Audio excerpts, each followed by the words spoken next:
Hello, আসসালামু আলাইকুম। সবাই কেমন আছেন? আশা করি সবাই ভালো আছেন। আজকে আমি তেলাপিয়া মাছ দিয়ে তন্দুরি করে দেখাবো, আর সেটি আমি গ্যাসের চুলায় করব। আর প্রথম থেকে শেষ পর্যন্ত পুরো কিভাবে ম্যারিনেট করে, কিভাবে চুলায় করতে হয়, সবই আমি আপনাদের সাথে শেয়ার করব। আর এখানে আমি পেঁয়াজ কুচি, কাঁচামরিচ আর পুদিনা পাতাকে পেস্ট করে নিব একসাথে।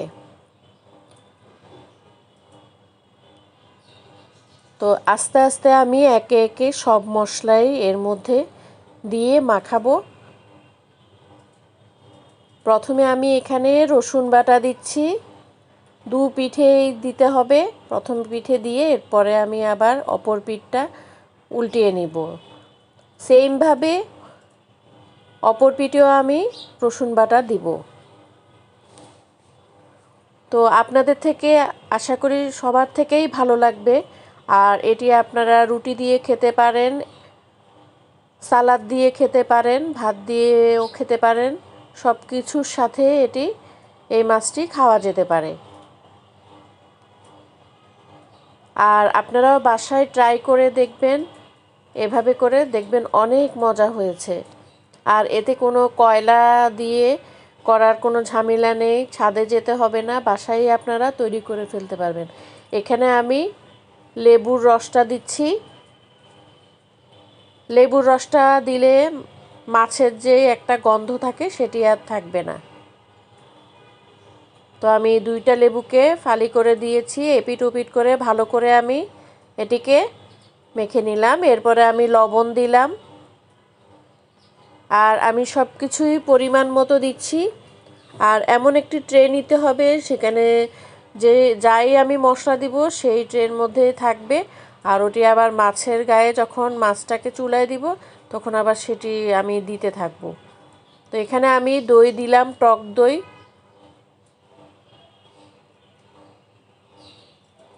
টক দই দিয়ে আমি আবার মাছটাকে আবার সেই একইভাবে হাত দিয়ে ভালো করে মেখে নিব মাছের গায়ে, যেন প্রত্যেকটি মশলা মাছের গায়ে যায়।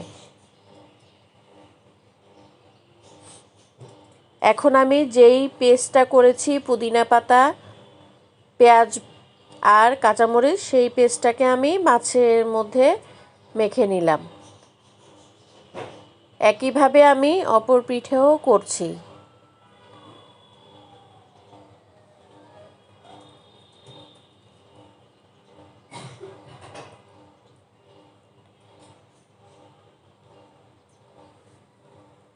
তো এখন আমি এখানে ফিশ সস দিয়ে দিব।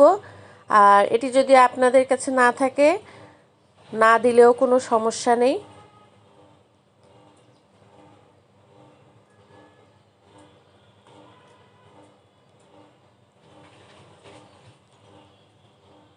এখানে আমি ডার্ক সয়া সস দিয়ে দিলাম। আর সয়া সস যে কোনো ধরনের দিলেই হবে। একে একে আমি এখানে বিট লবণ দিচ্ছি। এখানে আমি গরম মশলা দিচ্ছি।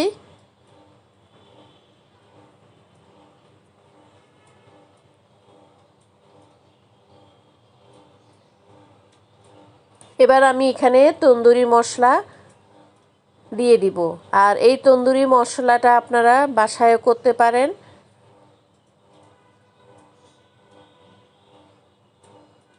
এখানে আমি শুকনা মরিচ একটু সামান্য কুটে দিয়েছি।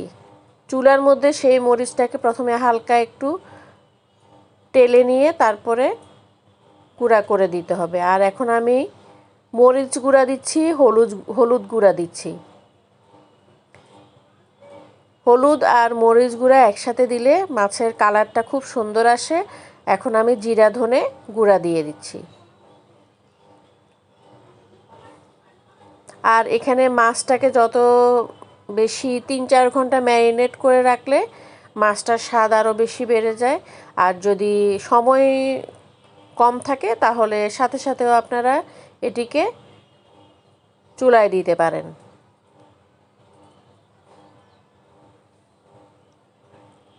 আর মাছের গায়ে যেন সব মশলা ঢুকে। আমি একে একে সব মশলা দিয়ে দিচ্ছি। এখানে আমি গোলমরিচের গুঁড়া দিলাম, এরপরে তেঁতুল কাম্ব দিলাম, তেঁতুলের রস।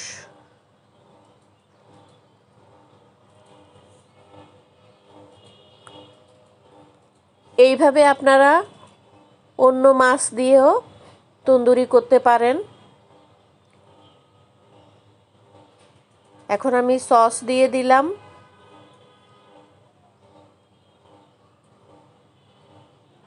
এইটা ছিল চিলি সস, আপনারা টমেটো সসও দিতে পারেন।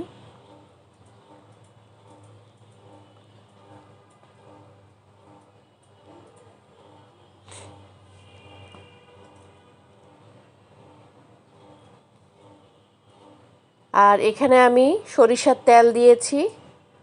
এই তেলটা এভাবেই থাকবে, যখন আমি ভাজি করব তখন আস্তে আস্তে এটা আবার আমি চামচ দিয়ে মাছের গায়ে দেব।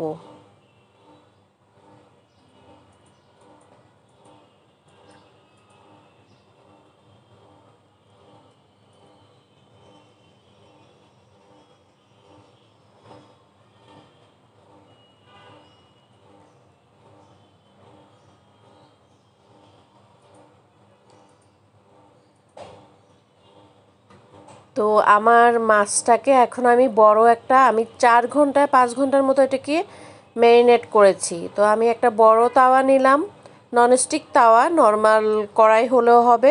যেহেতু মাছটা আমার বড়, সেহেতু আমি একটু বড় সাইজের প্যান নিয়েছি। তো এখানে আমি চুলাটাকে একদম মাঝারি থেকেও কম, প্রথমে একটু বাড়িয়েছি, পরে মাঝারি থেকেও কম আছে আমি মাছটাকে 1 ঘন্টা 1.5 ঘন্টার মতো চুলায় দিয়ে রেখেছি।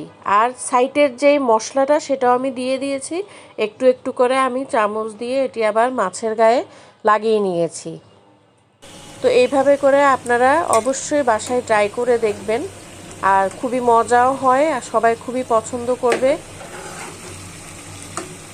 আর আপনাদের থেকে যদি এই রেসিপিটি ভালো লেগে থাকে অবশ্যই সাবস্ক্রাইব করবেন, লাইক শেয়ার কমেন্ট করে দিবেন।